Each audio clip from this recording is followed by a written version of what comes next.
이 영상은 돈 때문에 헤어진 줄 알았던 연인이 5해 만에 재회하면서 숨겨진 진실을 알게 되는 감동적인 반전 드라마입니다. 주인공 준호는 가난 때문에 사랑하는 유리를 잃었다고 생각했지만 우연히 그녀를 다시 만나게 되고 그녀가 부유한 남자 곁에 있는 모습을 보게 됩니다. 하지만 그 이면에는 끔찍한 진실이 숨겨져 있었습니다. 유리는 떠난 것이 아니라 준호를 살리기 위해 자신을 희생한 것이었습니다. 준호는 진실을 알게 된 후 유리를 구하기 위해 싸우고 결국 그녀를 자유롭게 만들어 다시 함께하게 됩니다. 이 이야기는 가난이 사랑을 막을 수 없으며 진심은 언젠가 반드시 돌아온다는 감동적인 메시지를 전합니다. 이야기 시작합니다. 이야기 시작 전 구독과 좋아요 꾹 눌러주세요. 영상 제작에 큰 힘이 됩니다. 5해 전 준호의 삶에서 가장 소중한 사람이 사라졌다. 유리. 그 이름을 떠올리는 것만으로도 가슴이 무너져 내리는데 비 오던 그날 밤은 더욱 선명하게 기억났다. 작은 원룸에 홀로 남겨진 준호는 책상 위에 놓인 흰 봉투를 발견했고 떨리는 손으로 뜯어보는 순간 세상이 멈춰버렸다. 미안해, 행복해지고 싶어. 단 2줄이었지만 그게 전부였다. 준호는 그 자리에 주저앉아 편지를 움켜쥔 채 하염없이 울었다. 왜 떠났을까 생각하면서도 사실 이미 알고 있었다. 이유는 명확했으니까. 돈. 준호에겐 가진 게 없었고 매일 아르바이트로 근근히 버티는 생활 속에서 유리는 서서히 지쳐가고 있었다. 낡은 원룸, 미래를 약속할 수 없는 현실, 사랑만으로는 배를 채울 수 없다는 냉혹한 진실을 두 사람 모두 알고 있었지만 준호는 그래도 붙잡고 싶었다.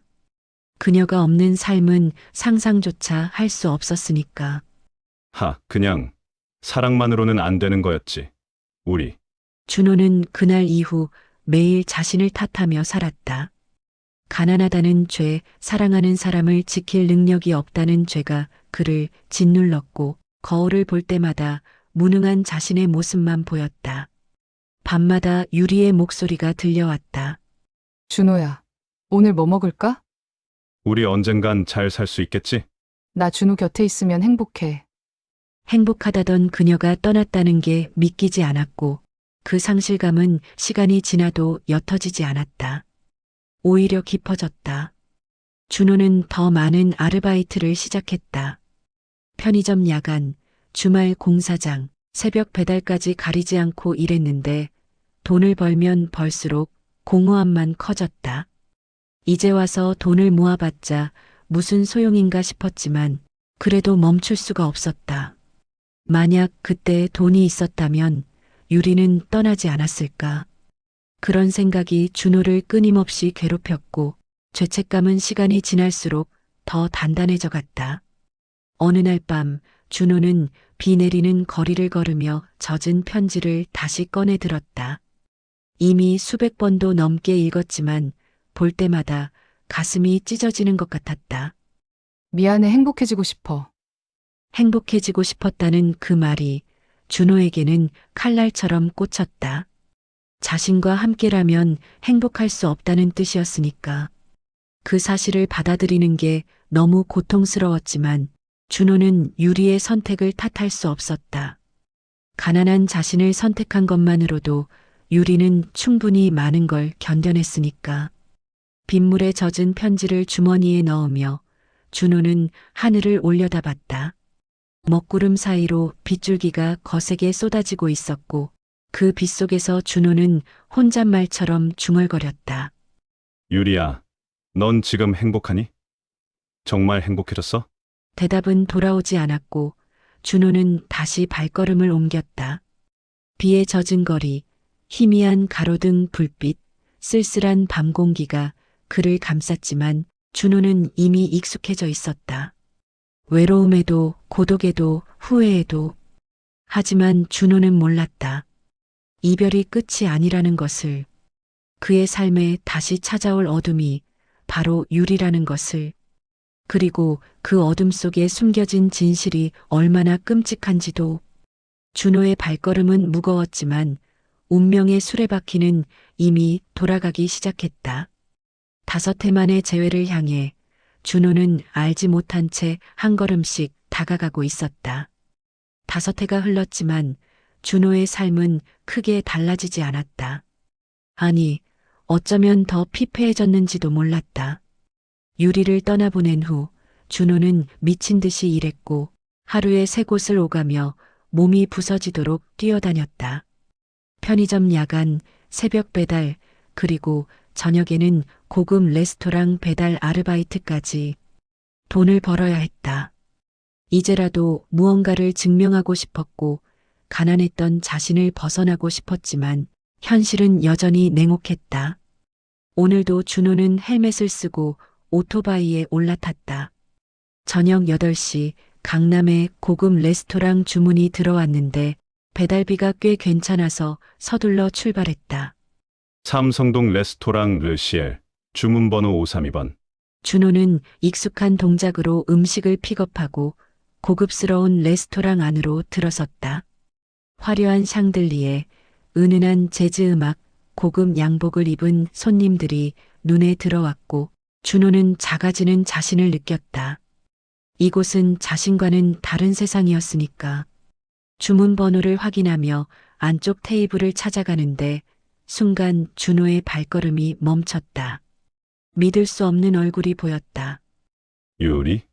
심장이 터질 것처럼 요동쳤고 손에 든 배달 가방이 떨렸다. 저기 창가 쪽 테이블에 앉아 있는 여자가 유리였다. 아니, 유리가 맞았다. 5해 전 떠났던 그 얼굴 그대로였지만 뭔가 달랐다. 명품 가방이 테이블 옆에 놓여 있었고 몸에 걸친 옷도 비싸 보였으며 무엇보다 표정이 여유로웠다. 그녀는 웃고 있었다. 옆에 앉은 남자와 편하게 대화하며 와인 잔을 기울이고 있었는데 그 모습이 준호의 가슴을 후벼 팠다. 행복해 보였다. 정말로 행복해 보였다. 준호는 그 자리에 얼어붙은 채 서 있었고 유리를 바라보는 시선을 거둘 수가 없었다.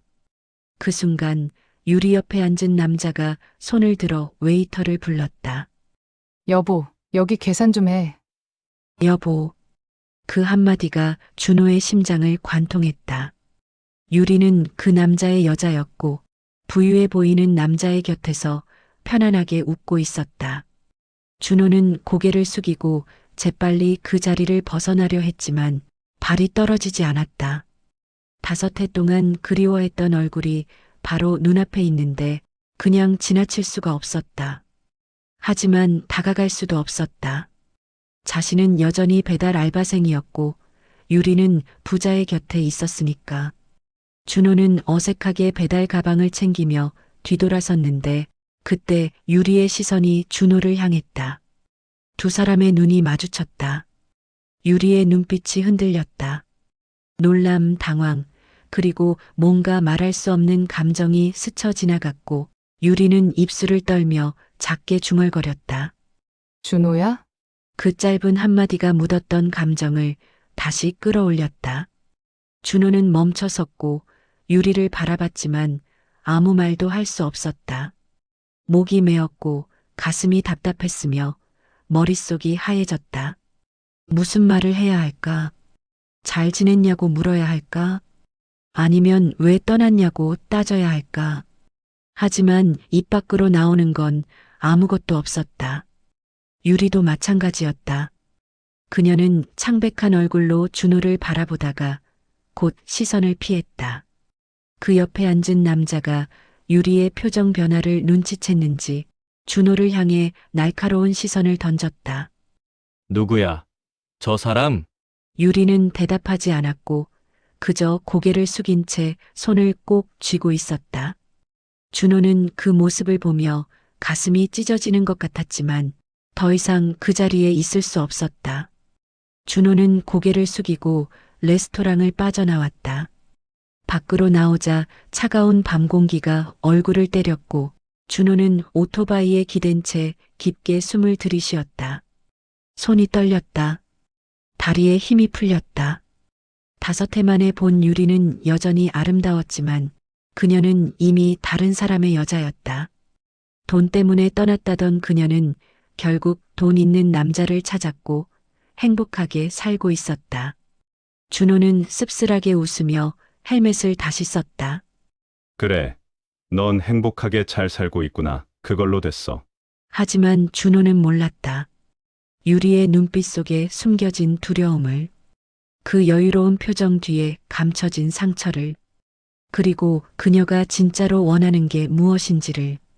준호는 오토바이 시동을 걸고 그 자리를 떠났지만 유리는 여전히 레스토랑 안에서 창밖을 바라보고 있었다. 떠나는 준호의 뒷모습을 보며 유리의 눈에 눈물이 맺혔다. 준호는 집으로 돌아왔지만 잠을 이룰 수가 없었다. 유리의 얼굴이 머릿속에서 떠나지 않았고 그녀가 속삭이듯 불렀던 자신의 이름이 귓가에 맴돌았다. 준호야. 그 목소리는 예전과 똑같았지만 그녀의 눈빛은 달랐다.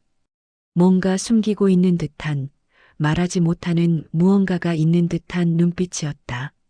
준호는 침대에 누워 천장을 바라보며 생각했다. 정말 유리는 행복한 걸까? 돈 있는 남자 옆에서 명품을 걸치고 고급 레스토랑에서 식사하는 게 그녀가 원했던 행복일까? 아니면 자신이 그렇게 믿고 싶은 것뿐일까? 잠 못 이루는 밤이 길게 이어졌고 새벽이 되어서야 준호는 겨우 눈을 붙였다. 다음 날 저녁 준호는 다시 배달 일을 나갔다. 그런데 묘하게도 같은 레스토랑에서 주문이 들어왔고 준호는 가슴이 두근거리는 걸 느끼며 그곳으로 향했다. 혹시 유리를 다시 만나게 될까? 그런 기대 반, 두려움 반으로 레스토랑에 도착했는데 유리는 없었다. 준호는 안도하면서도 실망했고 배달을 마치고 나오려는데 뒤편 골목에서 익숙한 목소리가 들렸다. 준호야. 준호는 멈춰섰다. 천천히 고개를 돌리자 유리가 서 있었다. 명품 코트를 입고 있었지만 얼굴은 창백했고 눈가에는 다크서클이 짙게 깔려 있었다. 잠깐만 얘기할 수 있을까? 준호는 말없이 고개를 끄덕였고 두 사람은 레스토랑 뒤편 조용한 골목으로 걸어갔다. 어색한 침묵이 흘렀다. 준호는 먼저 입을 열고 싶지 않았고 유리도 쉽게 말을 꺼내지 못했다. 그렇게 한참을 서 있다가 준호가 참지 못하고 말했다. 행복해 보여 부자랑 있으니까.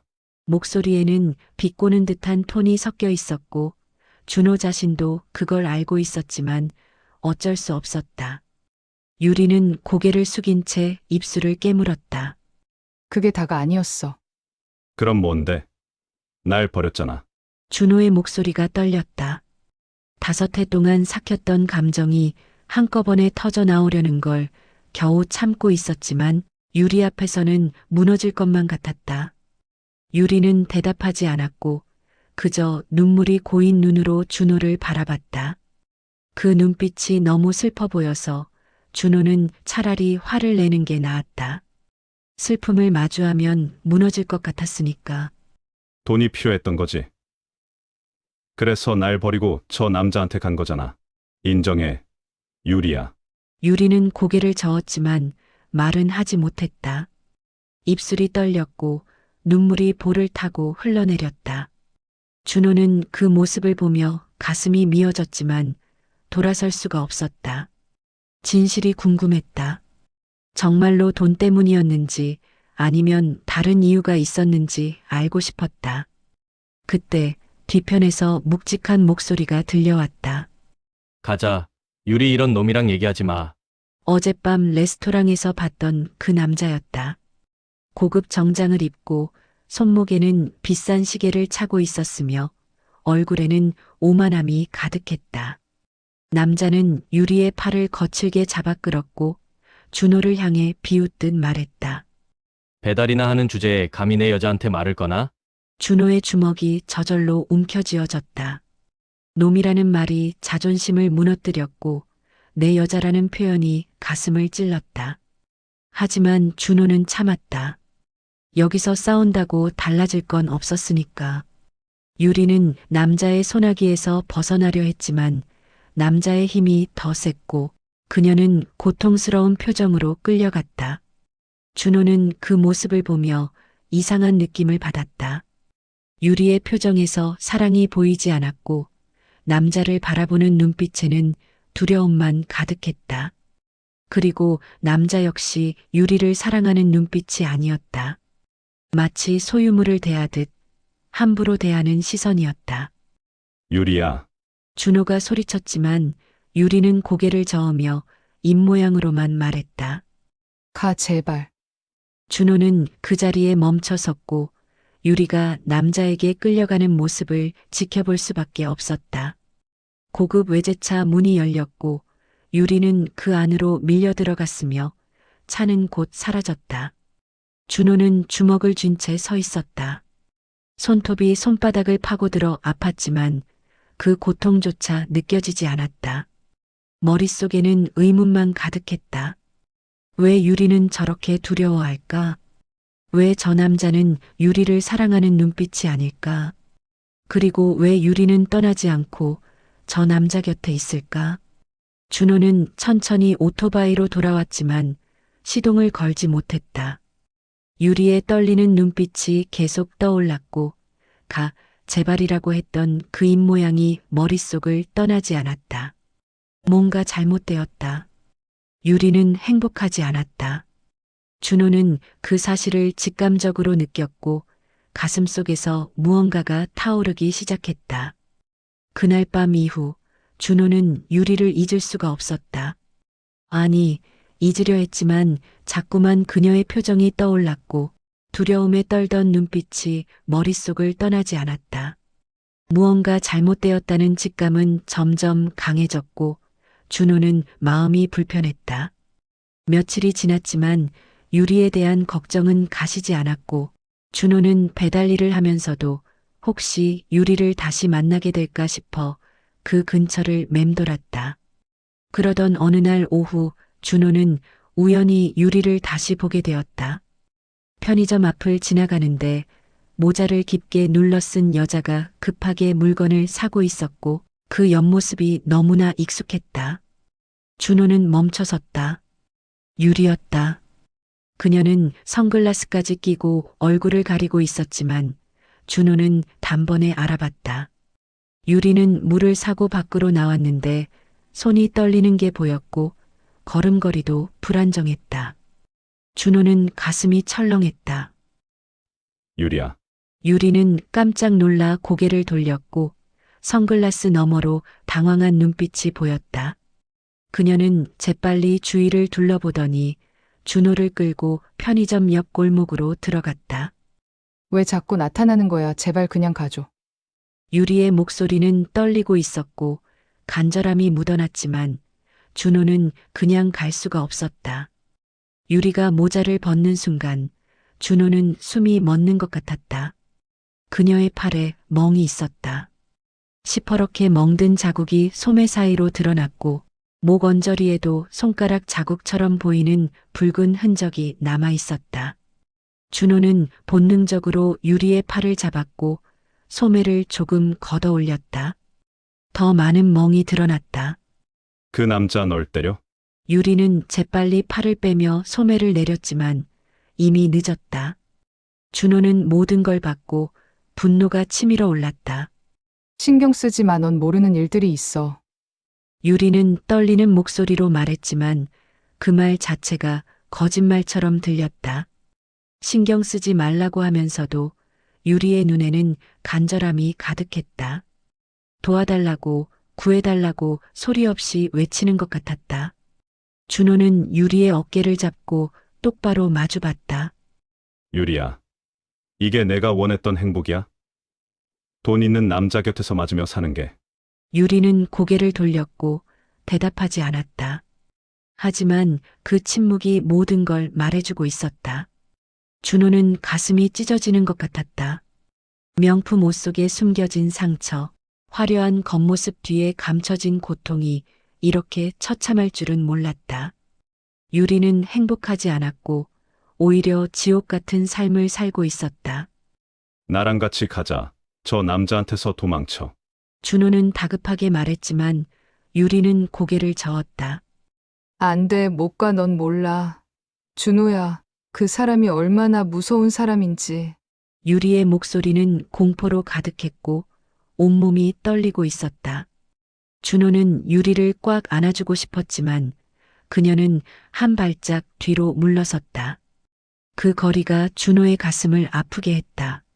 제발 나 때문에 다치지 마, 그냥 잊어줘. 유리는 눈물을 훔치며 돌아섰고 다시 모자를 깊게 눌러 쓴 채 골목을 빠져나갔다.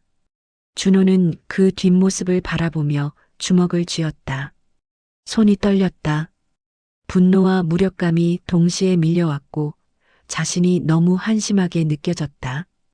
5해 전에도 유리를 지키지 못했고 지금도 여전히 무능했다. 하지만 이번엔 달랐다. 준호는 유리를 그냥 보낼 수 없었다. 저 남자에게 계속 맞으며 살게 할 수 없었고 두려움 속에서 하루하루를 견디게 놔둘 수 없었다. 준호는 천천히 골목을 빠져나왔고 유리가 사라진 방향을 바라봤다. 마음속에서 지워졌던 사랑이 다시 타오르기 시작했다. 아니, 사실 지워진 적이 없었다. 준호는 늘 유리를 사랑하고 있었고 지금도 여전히 그녀를 사랑하고 있었다. 그렇기에 더 아팠고 그렇기에 더 구하고 싶었다. 준호는 오토바이로 돌아오며 결심했다. 유리를 구해내겠다고. 어떻게든 그녀를 저 지옥에서 꺼내주겠다고. 비록 돈도 없고 힘도 없지만 포기하지 않겠다고. 준호는 헬멧을 쓰며 중얼거렸다. 유리야, 이번엔 널 지킬게 꼭. 준호의 눈빛이 달라졌다. 더 이상 무기력한 눈빛이 아니었고 결연함이 서려 있었다. 그는 시동을 걸고 천천히 출발했지만 머릿속에서는 이미 계획을 세우고 있었다. 유리를 구하기 위해 무엇을 해야 할지, 어떻게 접근해야 할지 생각하며 준호는 다시 한번 다짐했다. 이번엔 절대 놓치지 않겠다고. 준호는 며칠 동안 유리를 지켜봤다. 멀리서 들키지 않게 조심스럽게. 배달 일을 하면서도 유리가 자주 다니는 길목을 확인했고 그녀가 어디로 가는지 눈여겨봤다. 유리는 주로 낮 시간에 혼자 나왔는데 그때마다 모자와 선글라스로 얼굴을 가리고 있었고 항상 주위를 살피며 불안해하는 모습이었다. 마치 누군가에게 쫓기는 사람처럼. 준호는 그 모습을 보며 가슴이 아팠지만 섣불리 다가갈 수 없었다. 유리를 더 위험하게 만들 수도 있었으니까. 그러던 어느 날 밤 준호는 우연히 끔찍한 장면을 목격하게 되었다. 배달을 마치고 돌아가는 길이었는데 익숙한 골목에서 고함 소리가 들렸다. 준호는 오토바이를 세우고 조심스럽게 다가갔다. 어둠 속에서 두 사람의 실루엣이 보였고 그중 한 명이 유리였다. 내가 돈 줘서 산 여자야. 어디 감히 도망칠 생각을 해? 그 남자의 목소리였다. 차갑고 잔인한 톤이었고 유리의 팔을 거칠게 움켜쥐고 있었다. 유리는 고통스러운 표정으로 몸부림쳤지만 남자의 힘을 이길 수 없었다. 놔줘, 제발 아파. 유리의 목소리는 떨렸고 눈물이 흘러내리고 있었다. 준호는 그 순간 참을 수 없었다. 본능적으로 뛰어나갔고 남자와 유리 사이에 섰다.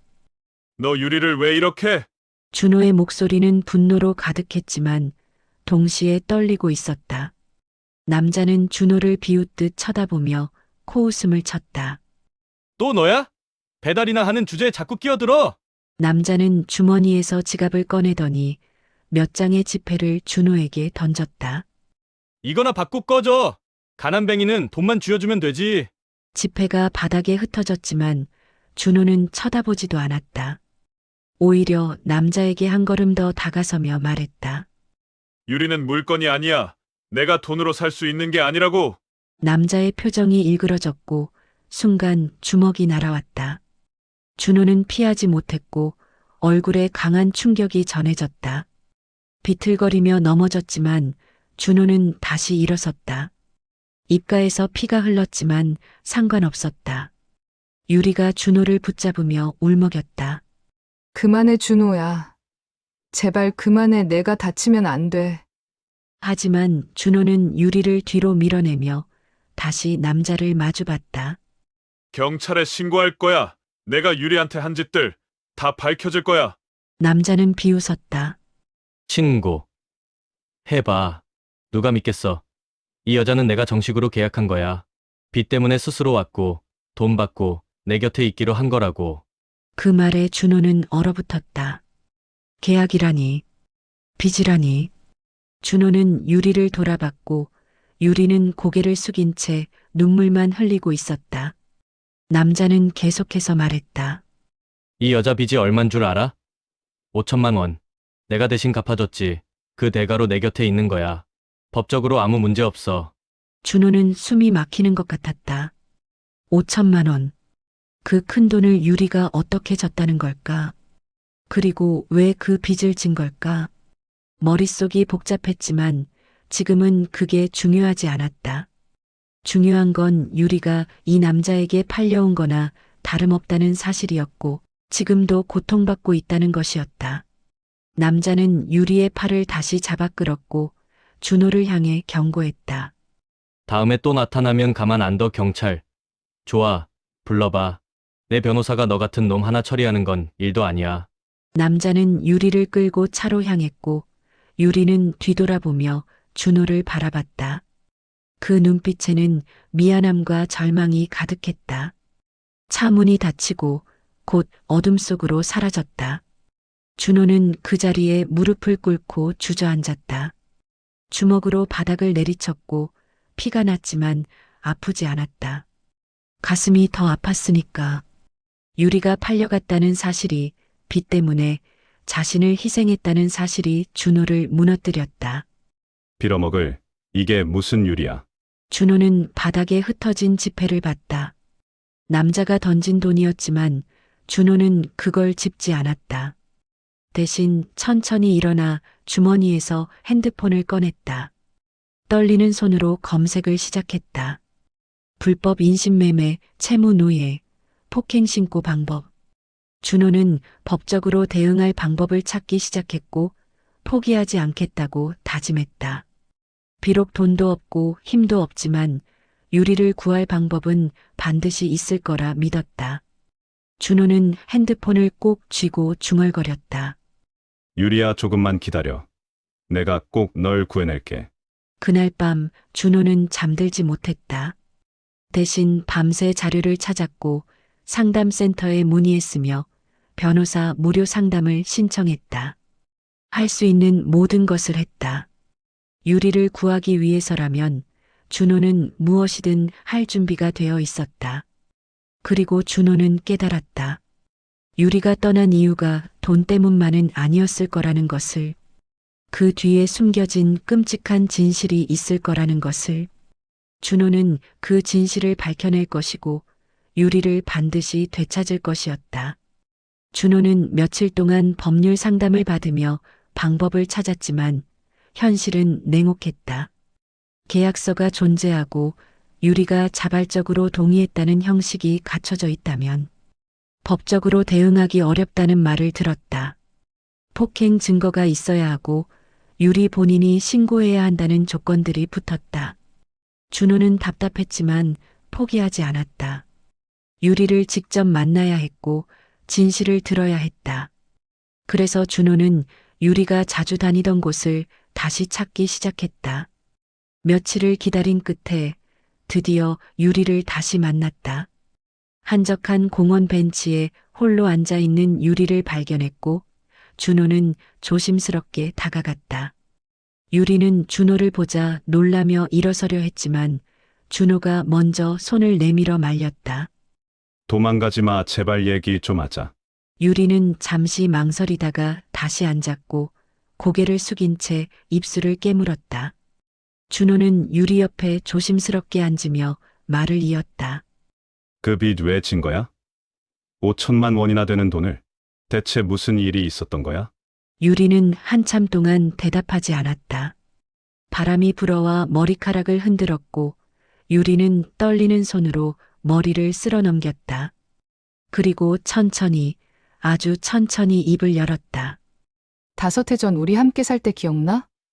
준호는 고개를 끄덕였다. 그때가 가장 행복했던 시절이었고, 비록 가난했지만 함께라는 것만으로 충분했던 시간이었다. 유리는 눈물을 참으며 계속 말했다. 내가 아프던 날 있었잖아. 갑자기 쓰러져서 응급실 갔던 날.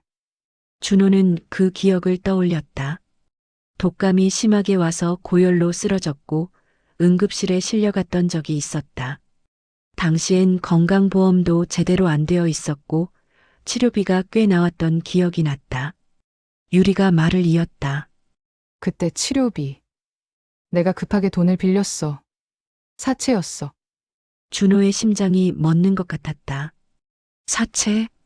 그 말이 주는 무게감이 준호를 짓눌렀다. 처음엔 200만 원이었어. 근데 이자가 눈덩이처럼 불어났고 갚을수록 더 늘어났어. 일을 해도 감당이 안 됐고 결국 5천만 원까지 불어났어. 유리의 목소리는 점점 잦아들었고 눈물이 볼을 타고 흘러내렸다. 준호는 숨을 쉴 수가 없었다. 200만 원이 5천만 원이 되기까지 유리가 얼마나 고통받았을지 상상조차 할 수 없었다. 그리고 그 모든 게 자신 때문이었다는 사실이 준호를 무너뜨렸다. 왜 말하지 않았어? 나한테 왜 말 안 했어? 준호의 목소리가 떨렸고 눈에서 눈물이 터져나왔다. 유리는 고개를 저으며 흐느꼈다. 말할 수 없었어. 넌 이미 일하느라 지쳐 있었고 내가 또 부담 주고 싶지 않았어. 그래서 혼자 감당하려 했는데 유리는 더 이상 말을 잇지 못하고 오열했다. 준호는 유리를 끌어안았고 함께 울었다. 두 사람은 벤치에서 한참을 그렇게 있었다. 잠시 후 유리가 진정하고 나서 말을 이었다. 사채업자들이 점점 더 위협적으로 변했어. 집까지 찾아왔고 내게도 피해가 갈 거라고 협박했어. 그때 그 남자가 나타났어. 준호는 주먹을 쥐었다. 그 남자, 유리를 소유물처럼 대하던 그자, 그 사람이 빚을 대신 갚아준다고 했어. 대신 내가 그 사람 곁에 있어야 한다는 조건이었어. 계약서도 썼고 나는 선택의 여지가 없었어. 유리의 목소리는 떨렸고 온몸이 흔들렸다. 난 널 버린 게 아니야. 너라도 살리고 싶어서 나를 팔았어. 그게 유일한 방법이었어. 준호의 심장이 산산조각 났다. 유리는 떠난 게 아니었다. 사랑이 식어서 떠난 게 아니었다. 자신을 지키기 위해, 자신을 살리기 위해 스스로를 희생한 것이었다. 그 편지에 적힌 행복해지고 싶어라는 말은 준호에게 짐이 되고 싶지 않다는 뜻이었고 준호가 자유롭게 살기를 바라는 마음이었다. 준호는 유리를 더욱 꽉 끌어안았다. 미안해, 유리야. 내가 아팠던 게, 내가 무능했던 게 다 내 잘못이야. 유리는 고개를 저으며 준호의 품에서 울었다. 아니야, 잘못한 건 아무도 없어. 우린 그냥 가난했을 뿐이야. 가난. 그 한 단어가 두 사람의 사랑을 갈라놓았고 유리를 지옥으로 밀어 넣었으며 준호를 죄책감 속에 가뒀다. 잘못한 건 아무도 없었다. 다만 가난했을 뿐이었다. 두 사람은 한참을 그렇게 서로를 끌어안고 있었고 공원은 고요했지만 그들의 가슴 속에선 폭풍이 몰아치고 있었다. 준호는 유리의 등을 토닥이며 다짐했다. 이제 진실을 알았으니 더 이상 가만히 있을 수 없었다. 유리를 구해낼 것이고 그 남자로부터 해방시킬 것이며 다시는 헤어지지 않을 것이었다. 준호는 유리의 얼굴을 마주보며 말했다. 유리야, 이제 끝낼 거야. 내가 꼭 널 구해낼게. 약속해. 유리는 눈물 어린 눈으로 준호를 바라봤고 처음으로 희망이 서린 표정을 지었다. 그 표정이 준호에게 힘을 주었다. 준호는 이제 무엇을 해야 할지 알았다. 법이 안 된다면 다른 방법을 찾을 것이고 증거를 모을 것이며 반드시 유리를 되찾을 것이었다. 준호는 유리와 헤어진 후 곧바로 움직이기 시작했다. 더 이상 망설이거나 두려워할 시간이 없었고 유리를 구하기 위해서라면 무엇이든 해야 했다. 준호는 먼저 법률상담센터로 다시 찾아갔다. 이번엔 유리의 상황을 자세히 설명했고 폭행 흔적, 협박, 불법 계약의 가능성을 이야기했다. 변호사는 신중한 표정으로 들어주었고 증거만 확보된다면 충분히 대응할 수 있다고 말했다. 준호는 그 말에 희망을 품었다. 그리고 준호는 유리에게 연락했다. 조심스럽게 들키지 않게 만나자고 했고 유리는 불안해하면서도 응했다. 며칠 후 두 사람은 다시 만났다. 준호는 유리에게 녹음기를 건넸다. 이걸로 그 남자가 협박하거나 폭행하는 순간을 녹음해. 증거가 필요해. 유리는 떨리는 손으로 녹음기를 받았고 두려움이 가득한 눈으로 준호를 봤다. 만약 들키면 어떡해? 들키지 않게 조심해. 그리고 위험하면 바로 나한테 연락해. 내가 바로 갈게. 준호는 유리의 손을 꼭 잡으며 안심시켰고 유리는 고개를 끄덕였다.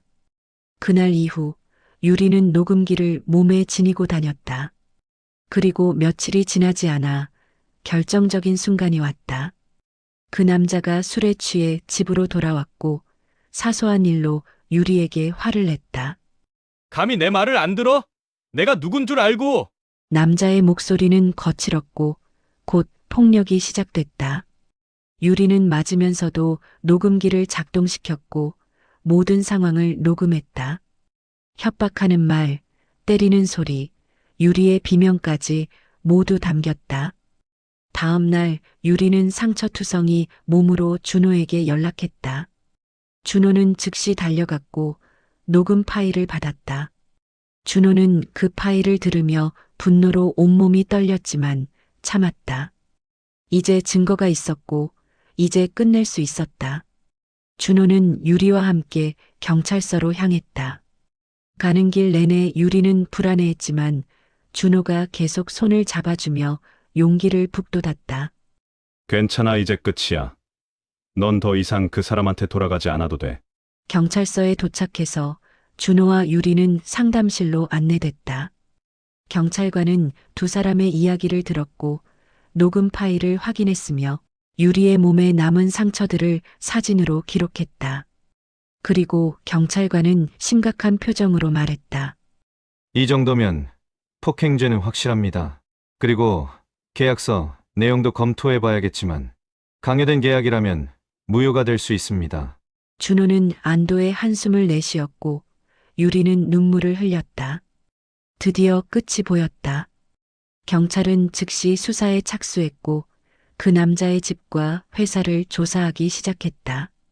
며칠 후 결정적인 증거가 더 발견됐다. 그 남자는 유리뿐만 아니라 다른 여성들에게도 같은 짓을 해왔고 불법 인신매매와 폭행으로 여러 건의 고소를 당한 전력이 있었다. 심지어 탈세와 사기 혐의까지 드러났다. 준호는 그 소식을 듣고 경악했다. 유리가 얼마나 끔찍한 사람 곁에 있었는지 새삼 깨달았고 더욱 분노했다. 드디어 체포영장이 발부됐다. 경찰은 그 남자를 체포하러 갔고 준호와 유리도 함께 경찰서로 향했다. 그곳에서 준호는 다시 한번 그 남자를 마주했다. 수갑이 채워진 남자는 더 이상 오만하지 않았고 창백한 얼굴로 경찰에게 끌려가고 있었다. 남자는 준호를 보자 악을 쓰며 소리쳤다. 돈 없는 것들이 감히 내가 누군 줄 알고 이래! 하지만 아무도 그 말에 귀 기울이지 않았다. 경찰은 남자를 조사실로 데려갔고 준호는 그 뒷모습을 바라보며 중얼거렸다. 돈이 모든 걸 해결해준다고 믿었겠지. 근데 아니었어. 내가 진 건 돈 때문이 아니야. 인간성 때문이야. 유리는 준호의 팔을 꼭 잡았고 안도의 눈물을 흘렸다. 드디어 끝났다. 긴 악몽이 끝났고 이제 유리는 자유였다. 경찰관이 다가와 말했다. 계약서는 강요에 의한 것으로 무효 처리됩니다. 그리고 그 남자는 폭행, 협박, 불법 인신매매 등 여러 혐의로 기소될 예정입니다. 준호는 고개를 끄덕이며 고맙다고 말했다. 유리는 준호에게 기대어 한참을 울었고 준호는 그런 유리를 토닥이며 조용히 말했다. 이제 괜찮아, 다 끝났어. 이제 아무도 널 괴롭히지 못해. 경찰서를 나서며 준호와 유리는 밤하늘을 올려다봤다. 별이 총총히 박혀 있었고 바람은 시원했으며 공기는 상쾌했다. 유리는 처음으로 진짜 웃음을 지었다. 5해 만에 처음 보는 진심 어린 미소였다. 준호는 그 미소를 보며 가슴이 벅차올랐다. 드디어 유리를 구했고 드디어 그녀가 자유를 되찾았다. 준호는 유리의 손을 꼭 잡으며 말했다. 이제 시작이야. 유리야, 우리 다시 행복해지자. 유리는 눈물을 닦으며 고개를 끄덕였다. 그리고 두 사람은 천천히 걸어갔다. 어둠 속이 아닌 빛을 향해. 과거가 아닌 미래를 향해. 석 달이 흘렀다. 그 남자는 재판을 받았고 여러 혐의가 인정되어 실형을 선고받았다. 유리를 괴롭히던 빚도 법원의 결정으로 무효 처리됐고 그녀는 완전히 자유의 몸이 되었다. 긴 터널을 지나온 것 같았지만 이제 두 사람 앞에는 따스한 햇빛이 비추고 있었다. 준호와 유리는 다시 함께 살기 시작했다. 작은 원룸이었지만 5해 전처럼 둘이 함께라는 것만으로 충분했다. 아니, 그때보다 더 소중했다. 헤어짐의 아픔을 겪었기에 함께하는 매 순간이 얼마나 귀한지 알았으니까. 어느 따스한 봄날 오후 두 사람은 동네 공원에 나와 벤치에 앉아 있었다. 벚꽃이 흩날리고 있었고 아이들이 웃으며 뛰어놀고 있었으며 평화로운 일상이 펼쳐지고 있었다. 유리는 벚꽃을 바라보며 조용히 말했다. 이제야 진짜 행복해졌어. 준호는 유리를 바라봤다. 그녀의 얼굴에는 더 이상 두려움이 없었고 눈빛은 맑았으며 미소는 진심이었다.